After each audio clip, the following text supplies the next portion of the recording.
يا صباح الخير والفل والورد والياسمين على احلى واغلى متابعين. ازيكم يا حلوين؟ اتمنى تكونوا بخير وصحه وسعاده وراحه بال. صلوا على حبيب قلبكم يطيب يجعل نهاركم سعيد. النهارده بقى يا حبيب قلبي الروتين كله طاقه ايجابيه كده، وروتين كله نشاط. وكمان بقى ما تسمحوش لحد يقلل من شأنكم، واللي عنده كلمه يخليها لنفسه. ان شاء الله هكلم معاكم كلمتين كده برضو في الفيديو، واقول لكم بقى ايه. يلا بقى كده نقوم اول ما نصحى من النوم، نتوضى ونصلي ونفتح شبابيك البيت ونشغل القرآن الكريم ونولع عود بخور. هتحسي كده براحة نفسية غير طبيعية. وعايزة اقول لكم ان اهم حاجة الصلاة الصلاة الصلاة الصلاة. ربنا يا رب يجعلنا دايما مصلين ويبعد عنا وساوس الشيطان يا رب، اللهم امين. اللي لسه بقى بيشوف قناتي لاول مره، انا سمسمه ودي قناتي يوميات بسيطه مع سمسمه. انزلوا تحت اعملوا اشتراك في القناه وما تنسوش اللايك. بصوا بقى يا حبايبي، النهارده بقى ايه، عندي بقى كذا حاجه كده وهعملها النهارده. روتين كده، اليوم كله مشغول النهارده. عندي غسيل مواعين، وعندي تطريب الزريبه، وعندي كمان هعمل بقى النهارده محشي. بقالي كتير قوي ما حشيتش، يمكن حوالي شهر. وهقول لكم برضه على السبب كده وتشجعي معايا وخلاص شغل بيتك. يلا كده وانت مشغله الفيديو بتاعي بقى وبتسمعيني. بصوا بقى، في حاجه الاول عايزه اقولها كده وانا بغسل بقى المواعين. قلت اول حاجه بقى ابدا بيها غسيل المواعين. المواعين بتبقى مكركبه في المطبخ كله، وبحس كده ان حتى لو الواحد ما قدرش يكنس المطبخ ولا يروقه الا لما الم بقى طشت المواعين الكبير ده اغسله الاول. خدته بقى كده شلته هلابيله ورحت عشان اغسله في قلب البحر. شايفين بقى منظر البحر عامل ازاي؟ والله ببقى مرتاحه وانا قاعده بغسل المواعين، لان بقى حاسه كده براحه، هدوء كده، مفيش حد حواليكي، والواحد قاعد بيغسل كده الميه والهواء والشمس وحاجات حلوه كتير. ما بكلمش حد. ببقى مبسوطه قوي وانا قاعده بغسل المواعين. كان عندي بقى المواعين كتيره قوي قوي. بصوا غسلت شويه دولت واغسل بقى بقيه المواعين، وهتكلم معاكم برضو كلمتين. عايزه اقول للناس برضو اللي حاشره نفسها في كل حاجه، ولا حاطه مناخيرها في كل حاجه، خليك في حالك. خليك في حالك وسيب الناس اللي حواليك تعيش. وانتي كمان ما تسمحيش لحد ان هو يقلل من شأنك. اللي يقولك يقولك مثلا ده لبسك مش عارفه اعمل كده ليه. اللي يقولك انتي مش عارفه مالك، انتي كذا انتي كذا. مش عارفه يعني بيتكلموا في حاجات ما تخصهمش. اللي كمان يسألك في خصوصياتك. خلي خصوصيتك ديت لنفسك، ما تعرفش اي حد حاجه عنك. وكل ما حد يقولك حاجة قوله اللي عنده كلمة يخليها لنفسه. اول بس ما اي حد يفتح الموضوع انا بقوله اللي عنده كلمة يخليها لنفسه. دي نصيحة برضه انا بقولها لكم. ملوش لازمة التجريح وملوش لازمة الكلام.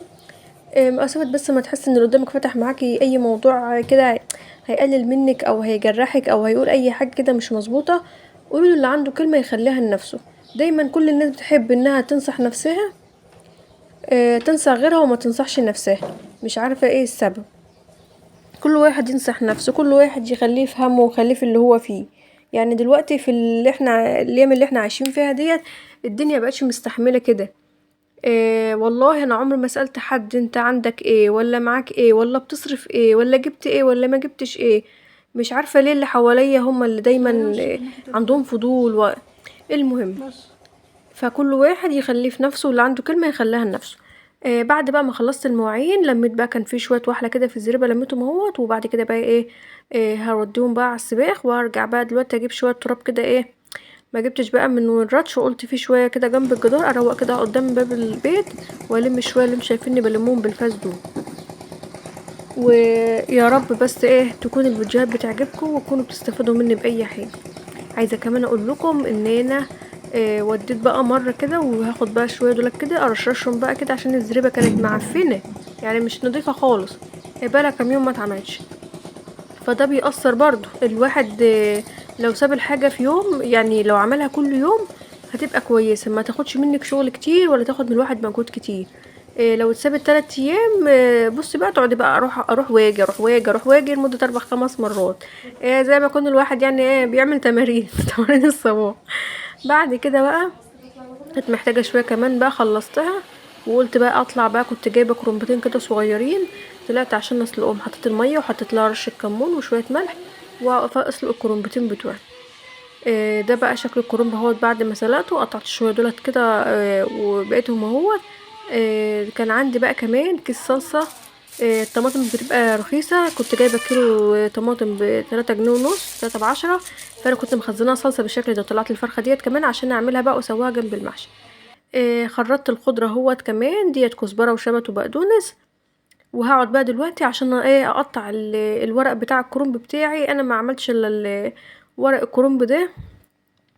الكرنبتين دولت قلت ان شاء الله هيكفوا بقى الغدا، وهيبقوا برضو كويسين يعني يعني بس يكفوا الغدا وخلاص، مش محتاجه ان هو اكل يزيد ولا حاجه، مش مهم.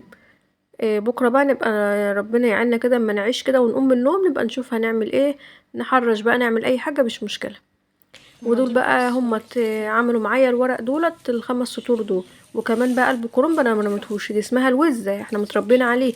كانت امي تدهنا كده والواحد وعيل صغير ياكلها، والله كانت بتبقى مسكره وجميله.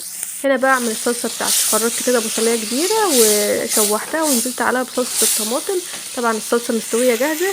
حط لها رشه ملح وفلفل وهسيبها كده 5 دقايق كده على النار. بعد كده طفيت عليها.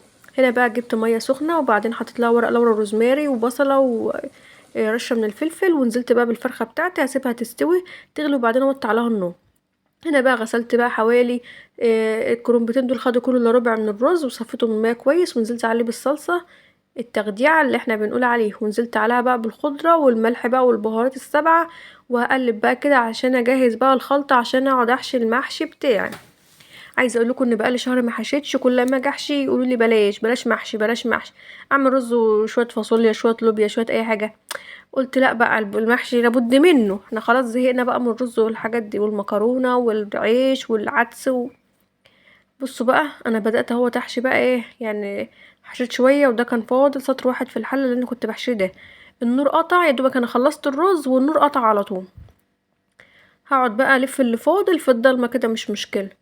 خدت الحاجات بقى المواعين وطلعت من المطبخ وهقعد احشي بره في الصاله عشان طبعا المطبخ ضلمه كله مش هعرف اشوف منه حاجه. ف وصورت برضو قلت مش مشكله. حشيت بقى الحله ديت هتاخد الكرنبتين في حله واحده كده. وكمان بقى احشي الوزتين همت. حطيت فيهم شويه رز وتفضل شويه رز كده معايا. ورحت انا مقوره شويه الفلفل دولت وقلت احطهم فيهم واحطهم كده على وش حله المحشي. بدل ما احط شويه الرز دولت في التلاجة محدش هياكلهم يعني. هحطهم بقى كده. وده شكل حله المحشي اهوت بعد ما خلصتها. ورصيت عليها كده كام قرن فلفل دولت، قلت مش مستاهلين حله تانية. هنا بقى جبت معلقتين صلصه كانوا فاضلين وحطيت لهم فلفل اسود وليمون عصير ليمون وفلفل ملح وكمون وقلبتهم. وحطيتهم كده دهنت بيهم وش الفراخ وحطيت تحت الشوايه بتاعه الفرن. وزدت المحشي بتاعه اهوت. الشوربه ما تبقاش فوق المحشي، تبقى تحته شويه. وطلعت اهوت الفراخ بقى من الفرن. بصوا خدت اللون الجميل ده تحت الشوايه.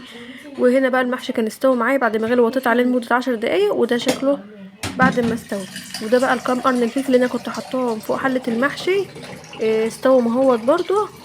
بصوا بقى وشكل الكرنب والله كان مسكر وجميل. وتعالوا بقى اتفضلوا معانا بألف هنا وشفا. ليكم ربنا يهنيكم. وعرفت كمان طبقين من الشوربه وادي الفراخ بقى بتاعتي. والحمد لله غدا جميل وحلو ومفيد. يا رب بس في النهايه يكون الفيديو عجبكم وتكونوا استفدتوا مني باي معلومه. ويا رب بقى زي ما قلت لكم اللي عنده كلمه يخليها لنفسه. يا رب يكون الفيديو عجبكم واشوفكم ان شاء الله في فيديو جديد، والسلام عليكم ورحمه